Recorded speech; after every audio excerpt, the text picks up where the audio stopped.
Ja seuraa sarja sitten. Taas mennään miespuoliseen U12 plus 40 kiloa. Kolmasen bronssimitalisti Eliel Heikkilä pudottaa karatella. Toinen ja hopea Eemeli Lehto Lahden karate. Ja voittaja tässä ja kultamitalisti tässä sarjassa Kasperi Kella myös Lahden karatesta.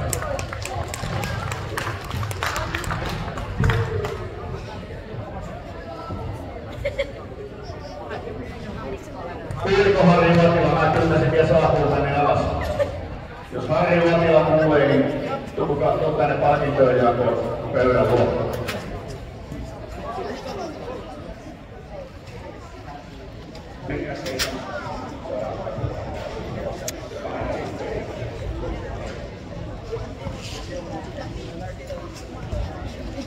Ja sitten tästä kohtaa sitten viimeisten palkintojen jakoimme seuraavia otteluita.